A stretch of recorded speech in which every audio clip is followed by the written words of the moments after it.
Hace algo más de 2 años dejábamos atrás un severo confinamiento y nos adentrábamos en el territorio de la incertidumbre. Economía Digital en ese momento, Economía Digital Galicia, justo en ese momento puso en marcha una serie de iniciativas. Una de ellas fueron los observatorios, que son puntos de encuentro de protagonistas de la realidad socioeconómica gallega. Aquel primer observatorio lo inauguramos con el entonces conselleiro de Economía e Industria, con una entrevista en profundidad al conselleiro. Hoy, 2 años y medio después, volvemos a tener a Francisco Conde en los observatorios de Economía Digital Galicia, pero esta vez en calidad de vicepresidente primero.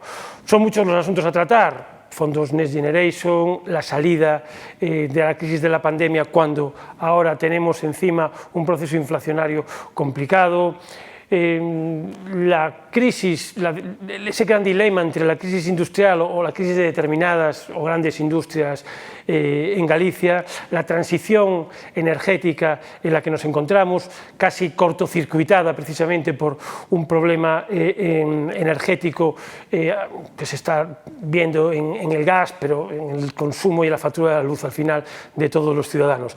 Bienvenido. Muchas gracias, encantado. Son todos, como he enumerado un poco, grosso modo son muchos los frentes, ¿no? Pero a mí me gustaría iniciar esta conversación con un poco de contexto, ¿no? Y nos encontramos cuando todavía no hemos salido de las consecuencias de 2 años de pandemia, ¿no? De una crisis generada por la pandemia, nos encontramos con otra, casi sin solución de continuidad, con otra crisis que no parece tan grave a ojos de crecimiento del PIB, pero sí con un proceso inflacionario muy complejo. ¿Cómo afronta Galicia esta situación?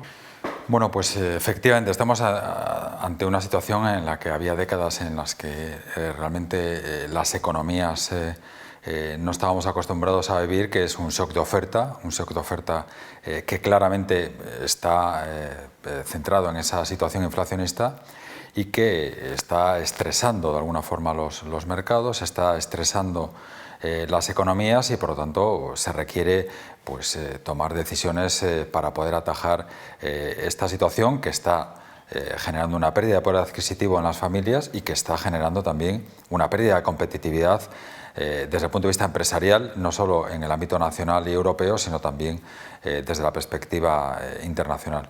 Seguramente, por poner un contexto distinto, además de esta situación de inflación, hay un elemento que tenemos que saber gestionar con inteligencia y con determinación, que son los fondos europeos y, por lo tanto, la posibilidad también que en este caso tenemos desde Galicia y desde España para poder acompañar las decisiones con un elemento muy importante que puede permitir transformar el tejido productivo, transformar nuestras economías y que por lo tanto nos ayude a poder superar este contexto de enorme dificultad donde esta situación inflacionista viene justo en el momento en el que abandonamos la pandemia, que ya había dejado un impacto importante en el tejido desde el punto de vista de la situación financiera y desde el punto de vista también de los mercados. Antes de entrar en detalle en el asunto de los fondos europeos, que yo creo que merece un análisis pausado, este proceso de inflación en ciernes ya, bueno, que es una realidad, augura una subida de tipos de interés. El Banco Central Europeo ya está un poco en esa situación. Esto llega cuando las empresas están apalancadas, muy apalancadas, sobreapalancadas después de estos años de pandemia, aunque muchos con créditos oficiales, es verdad, con financiación más barata, pero también cuando muchas empresas también están todavía tienen las ventajas, ¿no?, en su actividad de la moratoria concursal, es decir, están un poco con respiración asistida, ¿no? ¿Cómo después del verano puede complicarse todavía más ante una subida de tipos de interés que parece inevitable? Bueno, la situación de inflación desde el punto de vista de política económica hay 2 grandes palancas que puede utilizar un gobierno, una es la política monetaria y otra la fiscal. Desde el punto de vista de la política monetaria la tenemos cedida al Banco Central Europeo y por lo tanto España no puede más que asumir las decisiones que se tomen por parte del Banco Central Europeo, pero desde el punto de vista de política económica nacional sí se pueden tomar medidas, otros países están tomando medidas, de hecho España tiene una inflación muy superior a la media europea y por lo tanto ahí desde el punto de vista de política económica sí hay margen para actuar, especialmente en la fiscalidad, no solo en la fiscalidad de las familias, sino también en la fiscalidad, por ejemplo, tanto de la factura del gas, la factura de la luz, los propios hidrocarburos. Y realmente nosotros lo que estamos pidiéndole al Gobierno es que en este caso se actúe, haya una rebaja de la fiscalidad que permita que este shock de oferta, esta situación inflacionista, se pueda contener. Y de alguna forma lo que no podemos es esperar que otros tomen las decisiones por nosotros. Es verdad que desde el punto de vista energético las presiones inflacionistas vienen por una situación geopolítica muy definida, que es la situación en Ucrania, pero no es menos cierto que esa decisión en España viene derivado también por decisiones de transición energética que han ido en contra de las decisiones que han tomado otros países. España decidió depender única y exclusivamente del gas desde el punto de vista de la energía de respaldo, y esto nos está también lastrando en cuanto a la situación de nuestro mercado energético. Francia mantiene su apuesta por la nuclear, Alemania mantiene su apuesta por las centrales térmicas, la propia Comisión Europea en el nuevo programa REPowerEU ha mantenido la necesidad de que en la transición energética los países sigan apostando por la nuclear y las centrales térmicas, y nosotros seguimos manteniendo la dependencia exclusiva del gas. Esto nos está generando, como digo, una situación que nos ha llevado a tener que pedir una excepcionalidad en el ámbito de la Unión Europea, una situación inédita y que marca de alguna forma esta transición energética errática que ahora, pues lamentablemente, está repercutiendo también en una subida desproporcionada desde el punto de vista de los precios en España. Al hilo de este planteamiento, los tanques rusos no solo han cambiado el orden internacional, ¿no?, sino que han aplastado muchas certezas y muchas evidencias que se daban por seguras, como era la transición energética, ¿no? En ese sentido, ¿cree que Galicia se puede permitir el lujo de prescindir de las centrales de ciclo combinado? Porque ese es el escenario que tenemos ahora después del fin de las térmicas. Ya se han anunciado algún calendario, ¿no? Bueno, yo ni ciclo combinado ni la propia central térmica de Aspontes, ¿no? Claramente en una transición energética nosotros siempre habíamos trasladado que no podíamos desconectar tu capacidad de generación energética sin tener la alternativa, y eso es la transición. Y por lo tanto eso es lo que están haciendo otros países. No han desconectado ni sus centrales térmicas ni sus centrales nucleares y están planteando una transición apostando por las renovables, pero manteniendo un mix energético que les permita ser competitivos desde el punto de vista de su precio energético y su capacidad energética, ¿no? Ese ha sido de alguna forma una decisión política claramente errónea y que en estos momentos se viene agravada por la situación geopolítica, pero realmente este mensaje de que España iba a depender solo del gas, pues claramente nos ha puesto en una situación de inferioridad competitiva frente a otros países, y esto desde luego lo estamos pagando en estos momentos en términos de coste energético y en términos también de inflación, porque la energía también está presionando los precios de consumo. El gas que no tenemos, ¿no?, que tenemos que importar, y que es el que en el sistema marginalista es el que marca el precio del resto de energía. Entonces es casi un cuello de botella. Aquí parece que pide el sector energético a gritos una reforma a medio plazo mucho más profunda que lo que viene siendo este planteamiento de topar, ¿no?, el mercado, el precio del gas que hace en el mercado ibérico, ¿no? Es que nosotros como país no podemos pensar que la excepcionalidad ibérica es la solución.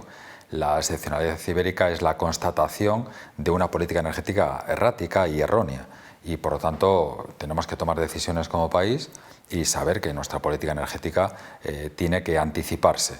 Primero, saber que tienes que utilizar toda tu capacidad de generación energética más allá del gas, y ahí el Gobierno está en condiciones todavía de tomar decisiones sobre qué va a hacer con las centrales térmicas y qué va a hacer también con la propia energía nuclear, con la capacidad para poder ampliar la vida útil de nuestra capacidad de generación nuclear.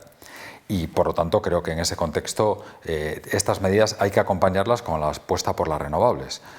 Nosotros estamos pidiendo no solo que haya un contexto para poder desarrollar las renovables de una forma intensiva, por ejemplo en el ámbito de la eólica marina. España va retrasada en cuanto al desarrollo normativo y en cuanto a las propias subastas para poder desarrollar la eólica marina en España, y también estamos pidiendo un mayor marco de apoyo a otras renovables como puede ser el biometano, que claramente Europa también está apostando por ello y en España también en ese sentido hay un cierto retraso. Por lo tanto, nos encontramos con una transición energética en España claramente errónea y en un sentido contrario al que están marcando nuestros socios europeos y por lo tanto ante una necesidad de corregir esas decisiones y por lo tanto tomar decisiones en el ámbito de un mix energético que nos haga competitivos desde el punto de vista industrial y que también permita que las familias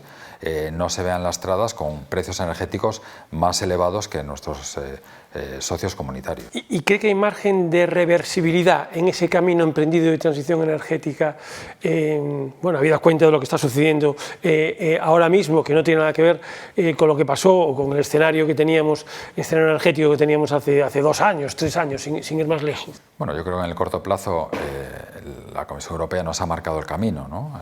Nos ha marcado un replanteamiento sobre las decisiones en el ámbito de las centrales térmicas, un replanteamiento en el ámbito de las centrales nucleares y, sobre todo, un escenario de certidumbre sobre el desarrollo de las renovables, muy especialmente aquellas que pueden tener un mayor impacto, como puede ser la eólica marina y otras renovables, como decía, en el ámbito de la eólica terrestre o en el ámbito del biometano y del biogás, ¿no? Creo que eso, acompañado con el desarrollo del hidrógeno y la capacidad de almacenamiento energético, nos tiene que dar un contexto distinto, pero el Gobierno tiene que, de alguna forma, abandonar pues, una política energética que estaba expulsando capacidades de generación eléctrica que nos hacían competitivos y que en un contexto de transición no parece razonable haberlas abandonado sin tener, como decía, la energía alternativa. Desenchufarte de una energía sin tener la alternativa te lleva a una situación no competitiva, que es lo que nos está pasando en estos momentos. Y en ese sentido, el sector público gallego, más allá de las funciones de regulador, ¿no?, y de legislador por parte de la Junta, ¿qué puede hacer en un sector tan crítico como la energía? Bueno, nosotros estamos diseñando y vamos a aprobar en las próximas semanas una agenda energética en el horizonte del año 2030 y va a ser una agenda energética que va a centrar las prioridades.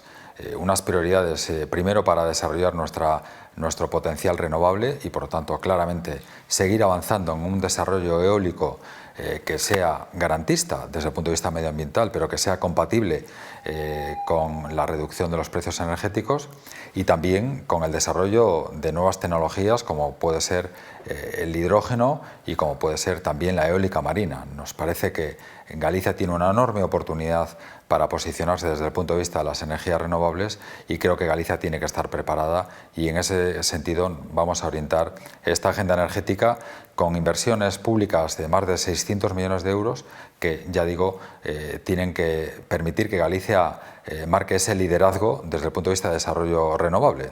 Tenemos el recurso y, por lo tanto, tenemos una oportunidad para posicionarnos de cara a futuro.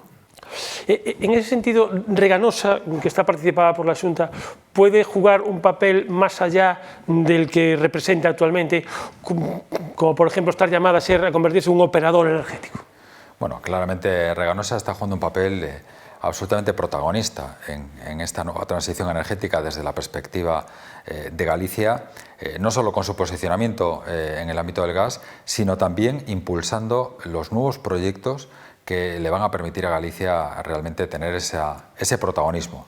Reganosa está trabajando en el desarrollo del hidrógeno y, por lo tanto, en esta nueva tecnología en la cual Galicia tiene también una oportunidad de posicionarse y Reganosa está colaborando también con la Xunta de Galicia en el desarrollo de proyectos vinculados con la economía circular y, por lo tanto, con el desarrollo de proyectos en el ámbito del biometano, del biogás, que realmente también en ese vínculo con la industria, Reganosa, ya digo, que se está posicionando con una idea clara de liderazgo y con una visión compartida con la Xunta de Galicia. Y es que todo este esfuerzo de desarrollo de las energías renovables tenemos que orientarlo no solo con la capacidad de generar precios más competitivos, sino sobre todo con la consolidación de nuestra industria y permitir y vincular estos proyectos energéticos con la competitividad industrial. Creo que ese es el reto y tenemos una oportunidad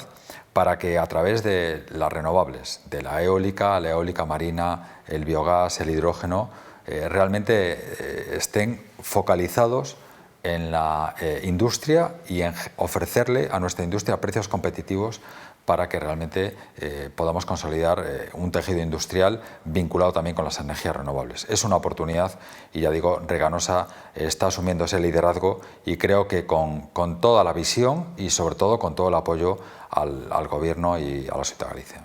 Todo esto nos lleva a una de las palancas precisamente a las que hacía referencia al principio, una de las palancas de crecimiento y salida de la crisis, que son los fondos europeos, los fondos Next Generation. ¿Cómo cree que se están ejecutando actualmente en Galicia? Bueno, realmente el Gobierno generó unas expectativas sobre los fondos europeos que nosotros desde la Xunta de Galicia compartíamos. Esas expectativas se centraban fundamentalmente en utilizar los fondos para transformar el tejido productivo y, por lo tanto, para impulsar nuevos proyectos industriales que respondieran a los nuevos parámetros de la economía, en el ámbito de la digitalización y en el ámbito de la sostenibilidad y de la circularidad. Ese era el reto. Y desde esa perspectiva Galicia se puso a trabajar y empezamos a identificar proyectos en esta dirección. Lamentablemente la evolución que ha tenido el Gobierno ha sido errática. Primero porque no está favoreciendo la colaboración público-privada. No está favoreciendo proyectos en los cuales, como los que estamos trabajando desde Galicia, hay una colaboración entre el tejido productivo y la administración para proyectar este tipo de iniciativas, como puede ser, por ejemplo, el proyecto de la fábrica de fibras sostenibles o el Centro de Economía Circular. Y en segundo lugar, porque el Gobierno en estos momentos está centrado más en políticas de darle continuidad a las cosas que ya hacíamos frente a lo nuevo. Y en ese sentido no parece que los fondos europeos estén dando esa respuesta. Nosotros vamos a seguir insistiendo en que la candidatura gallega, desde el punto de vista industrial, pueda tener una respuesta y que, por lo tanto, el esfuerzo que está haciendo España, asumiendo la ejecución de estos fondos europeos, pueda revertir desde el punto de vista de proyectos industriales y proyectos transformadores, porque eso es lo que nos va a dejar empleo en Galicia y lo que nos puede permitir que nuestro tejido industrial salga fortalecido. Esa es la vocación que tenemos y por eso, cuando la vicepresidenta primera, Nadia Calviño, nos pedía priorizar desde Galicia cuáles eran nuestras principales iniciativas, lo teníamos muy claro. Sector de la automoción con Stellantis, donde trabajan 25.000 personas y donde Galicia produce 1 de cada 4 coches en España. Sector forestal, donde tenemos una oportunidad para posicionarnos en el ámbito de las fibras textiles, porque de cara a futuro va a haber una exigencia clara de componente sostenible en los tejidos, el Centro de Economía Circular y, por lo tanto, la capacidad para generar no solo biometano y fertilizantes, sino también para poder gestionar esos purines que, desde el punto de vista medioambiental, generan un impacto en el territorio, y el sector agroalimentario, donde claramente la posición de Estella Galicia, de Gealsa, de Profan, de Cafés Candelas, pues ha llevado a presentar unos proyectos muy sólidos. Si a eso le unimos un proyecto como el de Soguadenco, que desde el punto de vista de la fabricación de baterías vinculadas con grafito, realmente nos puede poner a la vanguardia a nivel internacional, creo que tenemos una candidatura suficientemente sólida y, sobre todo, una candidatura que fue la que nos pidió el Gobierno cuando lanzó el programa Next Generation y que de alguna forma creo que hemos dado esa respuesta. Lo que estamos trabajando ahora con el Gobierno es que esa respuesta sea efectiva y que realmente las empresas puedan encontrar esos fondos y puedan concurrir en las diferentes iniciativas para poder captar los fondos europeos. Sin embargo, las perchas para esos trajes no están del todo bien definidas o no encajan del todo, ¿no? Me refiero a los PERTES, ¿no? A los planes de transformación estratégicos, ¿no? Ya sea por un motivo o por otro, o por que son inversiones muy intensivas en capital, o porque se ha llegado, o porque se plantean inversiones no dentro de los plazos previstos por los propios fondos europeos. Ahí parece que chirría un poco, es donde chirría un poco todo, ¿no? Bueno, nos hemos encontrado con que el Gobierno no ha establecido una interlocución abierta con las comunidades autónomas. Nosotros conocemos el territorio desde la perspectiva industrial, conocemos los proyectos y esa interlocución no ha existido, e incluso me atrevería a decir que tampoco una interlocución muy directa con el propio tejido y con las propias empresas para entender cuáles eran las necesidades que tenían y conocer con intensidad los proyectos. En estos momentos el Gobierno ha anunciado 33.000 millones de euros en PERTES, pero son PERTES que en estos momentos solo conocemos un 18% de las condiciones. Es decir, de 33.000 millones de euros, tan solo 6.000 millones de euros están conocidos y hay unas bases reguladoras y unos criterios en los cuales las empresas puedan ver proyectados sus proyectos. Hay un desconocimiento real por parte del tejido productivo de ver dónde pueden encajar estos proyectos, y eso viene por ese desconocimiento y por unas convocatorias que no conocemos y que no nos permiten trasladarle certidumbres en estos momentos a las empresas. Nosotros estamos trabajando con el Gobierno, tenemos ese diálogo abierto. Estamos en contacto no solo con la vicepresidenta primera, también con el Ministerio de Industria, también con el Ministerio de Transición, el Ministerio de Agricultura, el Ministerio de Ciencia, y nosotros estamos intentando tender esos puentes para que la candidatura gallega pueda tener esa respuesta en los fondos tal como los está diseñando el Gobierno. Altri, por ejemplo, habla de 200 millones de inversión, de subvención pública para una inversión muy alta, que son 800 millones, o sea, estamos hablando de 800 millones, un 30%. ¿Peligran esas subvenciones con el escenario actual? Bueno, yo creo que Altri efectivamente tiene un proyecto absolutamente novedoso. Es la primera vez, va a ser el primer proyecto que va a integrar la producción de fibra sostenible en un complejo industrial, y yo creo que desde ese punto de vista es absolutamente disruptivo, y nosotros lo que esperamos es que el Gobierno sea sensible a la industria forestal, vinculado precisamente a la producción de fibras textiles, ¿no? Nosotros entendemos que el proyecto responde perfectamente a los criterios que ha marcado el Gobierno, y la lógica lleva a que el Gobierno debe de plasmar en esos criterios, todavía por definir, proyectos como el de Altri. Por lo tanto, nosotros lo que estamos intentando es que en ese 80% de proyectos todavía no concretados y criterios todavía no concretados, pues realmente proyectos como el de Altri puedan tener esa oportunidad y por lo tanto que tengan esa respuesta. Sería lo lógico, y ya digo que nosotros estamos trabajando con el Gobierno para que eso sea así. Otro de los PERTES, el del sector naval, hablo de memoria, pero estamos hablando de 300 millones de euros.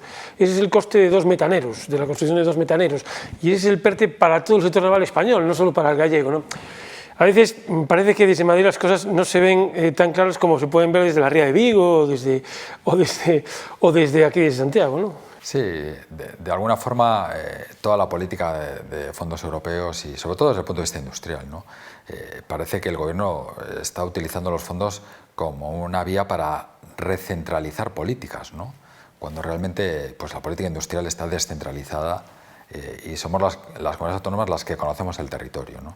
En el caso del PERTE naval no se nos ha consultado y por lo tanto, pues desde ese punto de vista nosotros vamos a intentar que las empresas puedan tener esa respuesta. Es cierto que el PERTE naval va muy orientado a temas de digitalización, por lo tanto a mejora de procesos y mejora de alguna forma de la competitividad desde el punto de vista de cómo desarrollar la construcción de un barco, pero ya digo que vamos a ver, no conocemos todavía las bases reguladoras, no conocemos los criterios, pero sí somos conscientes que para el sector naval gallego el PERTE naval es una oportunidad. y creo que en nuestra responsabilidad está trabajar con el tejido productivo para que sea así, y no tenemos ninguna duda que vamos a intentar que nuestra Ría de Vigo, que Navantia también pueda utilizar el PERTE precisamente para mejorar su posición competitiva.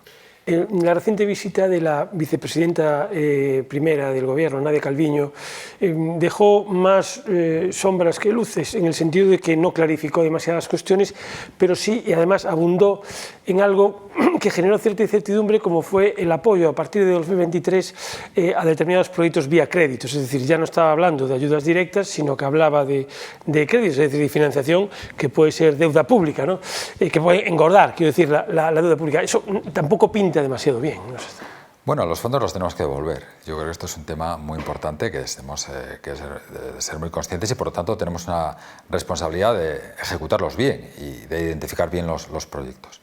Es verdad que la visita de la vicepresidenta primera nos ha servido para reiterarle las prioridades de Galicia y por lo tanto para que la vicepresidenta conozca que efectivamente Galicia ha hecho sus deberes y que Galicia tiene una candidatura y una prioridad que nosotros esperemos que el Gobierno le dé esa oportunidad para que se puedan concretar.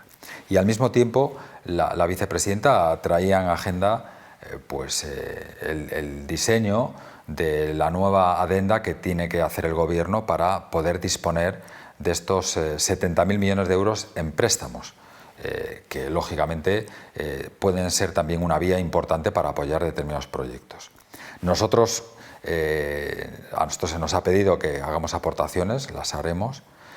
Entendemos que también para proyectos importantes, con volúmenes de inversión altos, como puede ser Stellantis, Altris o Guadenco, la financiación también va a ser un elemento importante, y vamos a ver cómo realmente se pueden diseñar estos instrumentos financieros para que desde el punto de vista del coste y desde el punto de vista de su funcionamiento realmente también puedan ser un complemento al fondo perdido, y por lo tanto que entre el fondo perdido y la subvención realmente la candidatura gallega tenga una oportunidad para desarrollar estos proyectos. Y se puede armar en el plazo de varios años proyectos de financiación, de apoyo a través de las dos vías, ¿no? ese escenario.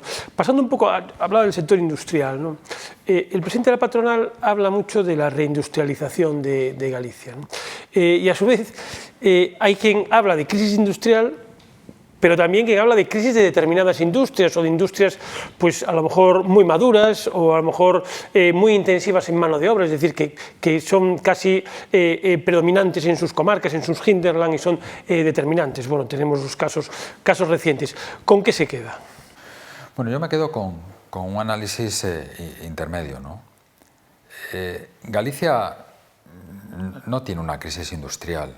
Galicia lo que tiene es una crisis energética que está afectando enormemente a determinadas industrias. Y esto es una realidad en Alcoa, fue lamentablemente una realidad en Aloibérica y es una realidad en todas las empresas electrointensivas. No tenemos un precio competitivo desde el punto de vista energético porque el Gobierno está priorizando otras políticas y no la política industrial.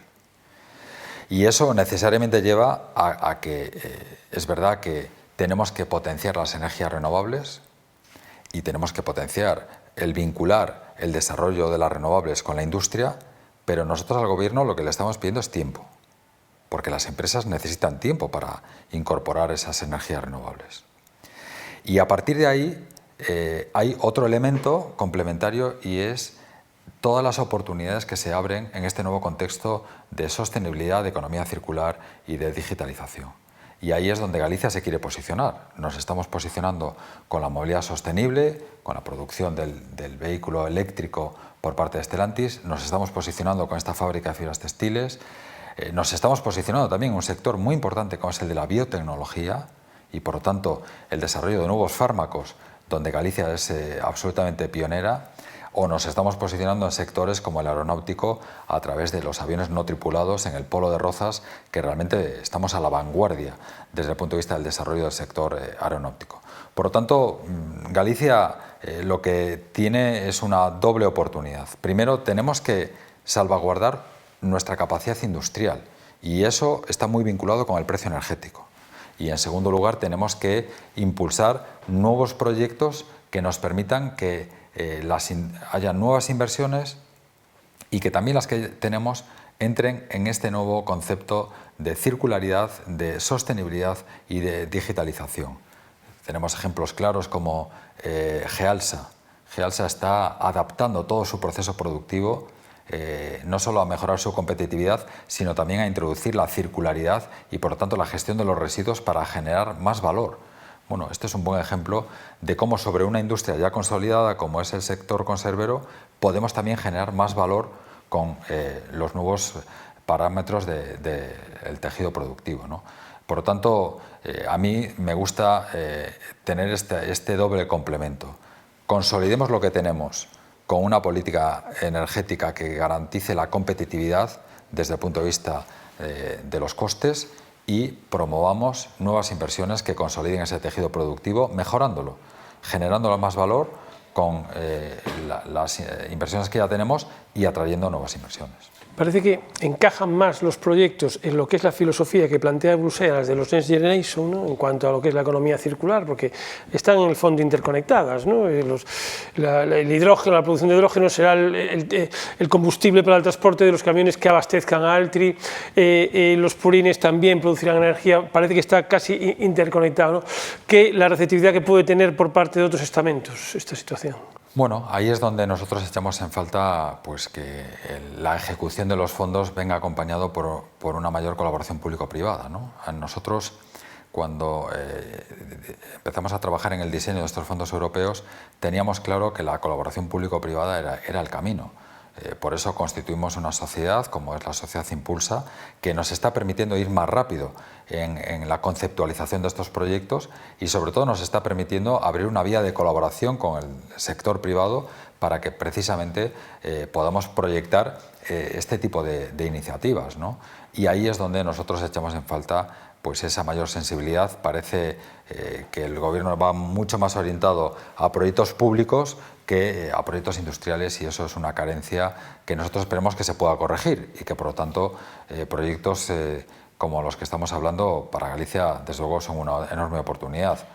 Hablando de recursos y hablando de energía, en las últimas semanas han confluido quizás dos Galicias absolutamente diferentes en torno a lo que es la energía eólica.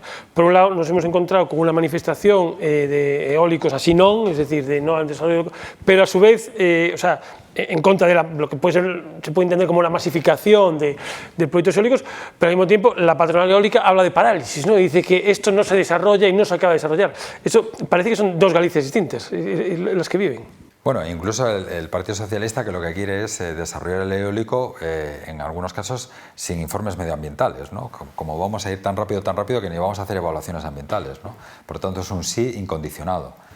Bueno, nosotros nos estamos situando seguramente en un punto intermedio, aplicando el sentido común, ¿no?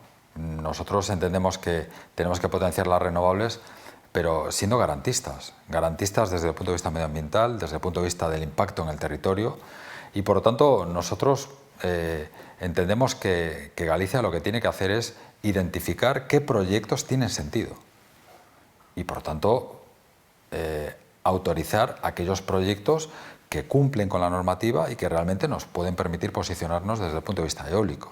No entendemos que se nos diga que no a todo, ni sí a cualquier precio, ¿no?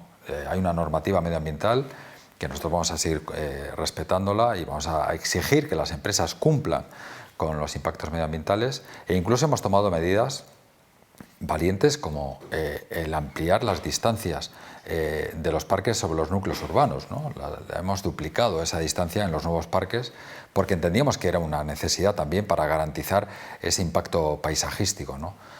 En definitiva, nosotros entendemos que Galicia tiene una oportunidad con la energía eólica porque tenemos el recurso, y eso tiene que llevar a identificar y validar aquellos proyectos que cumplen con la normativa, que nos pueden permitir mantener el liderazgo en el desarrollo de renovables, pero al mismo tiempo siendo garantistas. Yo, en todos los debates que hay en el ámbito parlamentario y también en las reuniones con los alcaldes, incluso con las plataformas de vecinos, intentamos trasladar esa confianza en la Administración. Nosotros no vamos a autorizar ningún proyecto que tenga un impacto negativo sobre el territorio.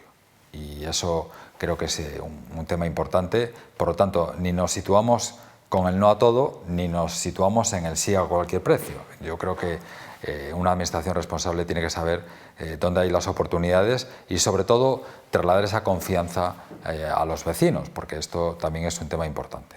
El cierre de las centrales, hablando de energía, el cierre de las centrales de Meirama y de Aspontes, lo que ha hecho es liberar también 1.800 megavatios de líneas de evacuación a la meseta.